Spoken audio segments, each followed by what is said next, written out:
हाय, Pallavi lifestyle channel में आपका स्वागत है। मैं हूँ पल्लवी। आज मैं लेकर आई हूँ पूरन पोली और कटाची आमटी। तो चलिए आज हम बनाएंगे बहुत ही आसानी से पूरन पोली। तेल पोड़ी भी इसको बोलते हैं। इसके लिए मैंने लिया है हरभरा दाल। तो इस दाल को मैंने इस तरह से लिया है। अब चलिए इसको अच्छी तरह से धो के हम कुकर में इसको पका के लेंगे। तो ये देखिए मैंने दाल को अच्छी तरह से धो के लिया है। अब मैंने जितना डाल लिया है उससे ज़्यादा हमको पानी डाल के लेना है। मैंने इधर एक कटोरा और ये दूसरा कटोरा पानी डाल के लिया है। तो देखिए इतना ही काफ़ी पानी है दाल पकने के लिए। कुकर को हम सीटी लगाएंगे। सबसे पहले हाई फ्लेम में हम इसको 1 सीटी लगाएंगे और लो फ्लेम पे हम इसको 3 सीटी लगाएंगे। इसमें हमारा जो दाल है बहुत ही अच्छा पकता है। दाल पकने तक हम इसका आटा लगाएंगे। मैंने इधर लिया है आटा। इस आटे को हमको नमक डाल के अच्छी तरह से हमको गूंद के लेना है। बहुत ही पतला सा इस तरह से हम इनको गूंद के लेंगे। तो मैंने इधर गेहूं का आटा ही लिया है। बहुत ही अच्छे बनते हैं इससे। तो चलिए इसको अच्छी तरह से गूंद के लेते हैं। जैसे कि मैं वीडियो में दिखा रही हूँ इसी तरह से आप आटा गूंद के लीजिए। तो हमारी जो पूरन पोली है बहुत ही अच्छी बनेगी।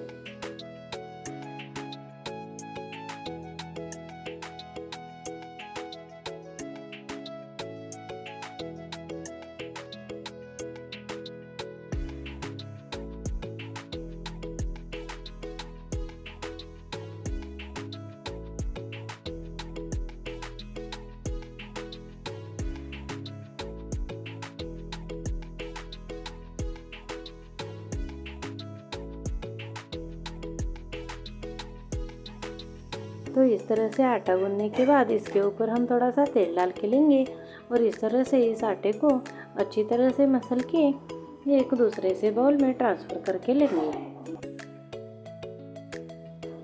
इस तरह से हम निकाल के लेंगे और इसको ढक के रखेंगे। अब इधर हमारा कुकर भी ठंडा हो चुका है। तो चलिए दाल देखेंगे। तो ये देखिए हमारी दाल इस तरह से पक चुकी है। तो मैं आपको एक चम्मच पे इस तरह से दिखाती हूँ कि हमारी दाल इस तरह से पकनी चाहिए। तो इस तरह से पकने के बाद समझ लेना हमारी दाल अच्छी तरह से पक चुकी है। तो ये देखिए एक दाल को हमको लेना है और इस तरह से दबा के लेना है। तो देखिए कितना सॉफ्ट पक चुका है। अब चलिए इस दाल को निकाल के लेते हैं। तो एक छन्नी के ऊपर मैं इसको निकाल के लूँगी ताकि इसका जो पानी है नीचे के साइड में जाए और ऊपर के साइड सिर्फ पानी ही बच जाए। तो देखिए ऊपर के साइड में जो दाल है इसका हम पूरन पोली बनाएंगे और नीचे के साइड में जो पानी निकला है इससे हम सांभर बनाएंगे यानी कटाची आमटी बनाएंगे। तो चलिए मैंने इधर लिया है कढ़ाई में हमें इसमें डाल के लेंगे। तो हमको इसको पका के लेना है। तो इसमें मैंने थोड़ा सा नमक डाल के लिया है और हम गुड़ डाल के लेंगे। 1 कटोरे के लिए आप 1 कटोरा नहीं तो 1.5 कटोरा गुड़ डाल के ले सकते हैं। अब चलिए इसको अच्छी तरह से हम पका के लेंगे। तो ये देखिए मैंने और आधा कटोरा इसमें गुड़ डाल के लिया है। इससे हमारी जो पूरन पोली है बहुत ही अच्छी और स्वीट बनती है। अब चलिए इसको अच्छी तरह से पका के लेंगे। तो अगर आपके पास इलायची पाउडर है तो आप इलायची पाउडर डाल के ले सकते हैं। नहीं तो इलायची है तो आप इसको कूट के इसके अंदर डाल के ले सकते हैं। जिससे हमारी पूरन पोली का जो फ्लेवर है बहुत ही अच्छा आ जाएगा। अब चलिए इसको हम अच्छी तरह से मिक्स करके लेते हैं और अच्छी तरह से इसको पका के लेंगे। इलायची पाउडर मैंने इसमें ऐड करके लिया है। अब चलिए इसको अच्छी तरह से हम पका के लेंगे। तो ये देखिए पकते पकते जो जितना ही पतला था हमारा ये मिक्सचर वो गाढ़ा बन रहा है। तो गाढ़ा बनने के बाद हम गैस की फ्लेम बंद करेंगे। तो ये देखिए इस तरह से हमारा जो मिक्सचर है पूरी तरह से गाढ़ा बन चुका है। ठंडा होने के बाद और थोड़ा ही गाढ़ा बन जाएगा। इस तरह से बनने के बाद मिक्सर के छोटे जार में हम इसको डाल के लेंगे और इसको पीस के लेंगे। तो चलिए मिक्सर के जार में डाल के इनको पीस के लेते हैं।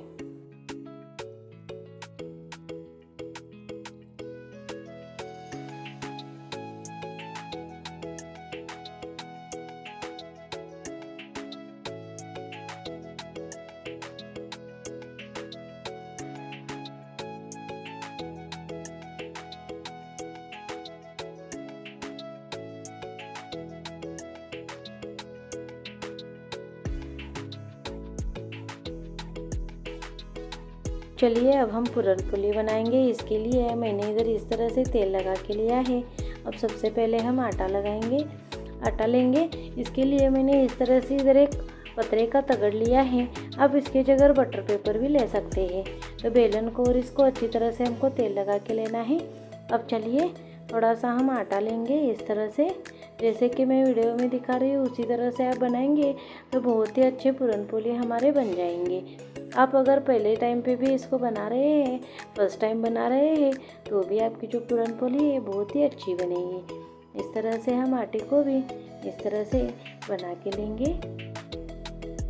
अब देखिए इस तरह से आटे को हम पूरी जैसा आकार देंगे और इसके अंदर हमें पूरन जो है स्टफ करके लेंगे।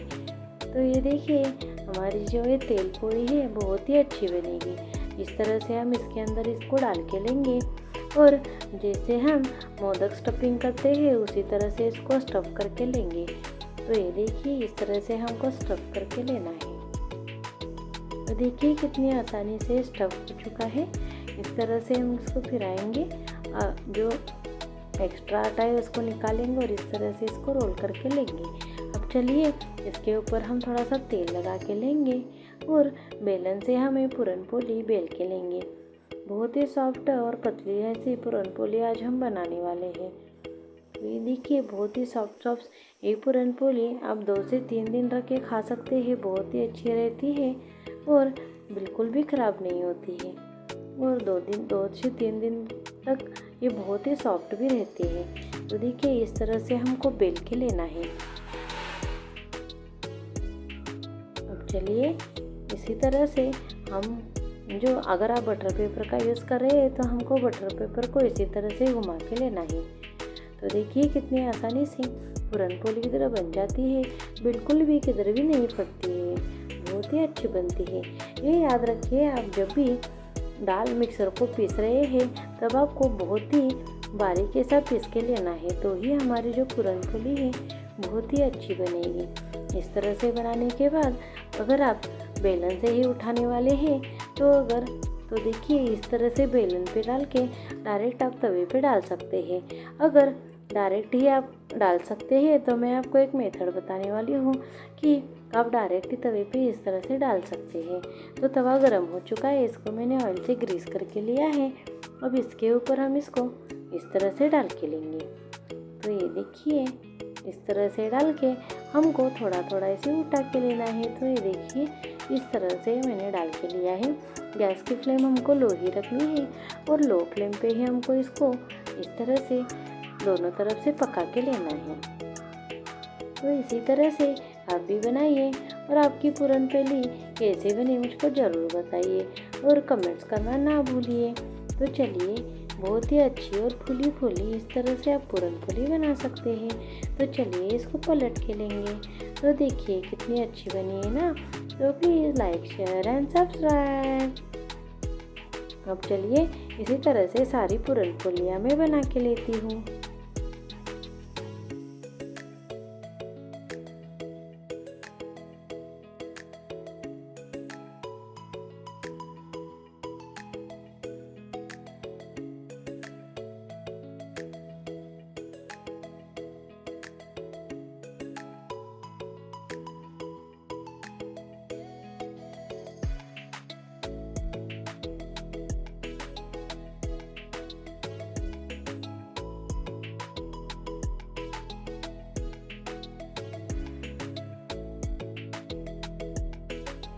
तो इसी तरह से मैंने 2 से 3 पूरी आपको बना के दिखाई है। इसी तरह से आप भी बनाइए। अब चलिए अब हम सांभर बनाएंगे। इसकी रेसिपी मैं आगे दिखाने वाली हूँ।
तो सांभर बनाने के लिए मैंने इधर ऐसा एक बर्तन रखा है, इसके अंदर हम डाल के लेंगे तेल।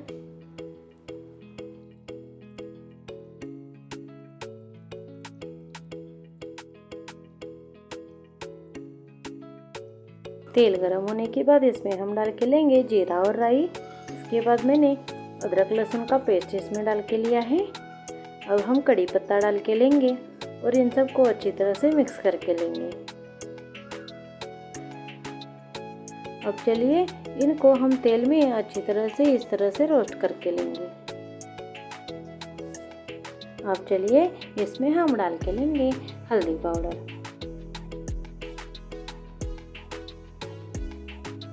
अब मैं इसमें डाल के ले रही हूँ तीखा, जो मसाले वाला तीखा पाउडर रहता है उसका यूज़ मैंने इसमें किया है। तो आप स्वादानुसार इसको कम ज़्यादा कर सकते हैं। मैंने 1 चम्मच डाल के लिया है और इधर में और आधा चम्मच इसमें मैंने डाल के लिया है। लगभग मैंने 1.5 चम्मच इधर मसाला चटनी डाल के लिया है। स्वादानुसार नमक डालेंगे और इसको अच्छी तरह से मिक्स करके लेंगे और इस तरह से मिक्स करते हुए जाना है। मैंने इमली को सुबह ही भिगो के रखा था, उसका पानी हम इसमें डाल के लेंगे। इससे हमारी जो है सांभर ये बहुत ही अच्छी बनेगी। तो ये देखिए इसमें और इंग्रेडिएंट डालना ज़रूरी नहीं है, इतने में ही हमारा सांभर बहुत ही अच्छा बनेगा। हमने जो दाल का पानी निकाल के लिया था वो भी हम इसमें डाल के लेंगे और इसमें और थोड़ा पानी डाल के हमको जितना सांभर बनाना है उस हिसाब से हम पानी इसमें ऐड करते जाएंगे। तो पानी ऐड करके इसमें हम इसको थोड़ा उबाल आने देंगे। अब हमने जो पूरनपोली का पूरन बनाया था वो 1 चम्मच हम इसमें डाल के लेंगे ताकि हमारा जो सांभर है वो थोड़ा गाढ़ा बन जाए। आप जितना पानी ऐड करेंगे उसी हिसाब से आप ये जो पूरन है उसमें ऐड करके लेना है। तो इसी तरह से इसको भी इसे मिक्स करके लेंगे और इसको उबाल आने देंगे। उबाल आने के बाद हम इसमें धनिया डाल के इसको सर्व करेंगे। तो ये देखिए बहुत ही अच्छी हमारी इधर सांभर बन जाती है। हम देखिए इतनी अच्छी दिख रही है। अब चलिए इसको पूरनपोली के साथ सर्व करेंगे। गर्मा गर्म पूरनपोली के ऊपर हम घी डाल के इस तरह से सर्व करेंगे। आप भी बनाइए, खाइए और पल्लवी लाइफस्टाइल चैनल को लाइक कीजिए, शेयर कीजिए और सब्सक्राइब तो कीजिए। और मेरी ये वीडियो लास्ट तक देखने के लिए बहुत बहुत धन्यवाद। Thanks for watching. Thank you so much.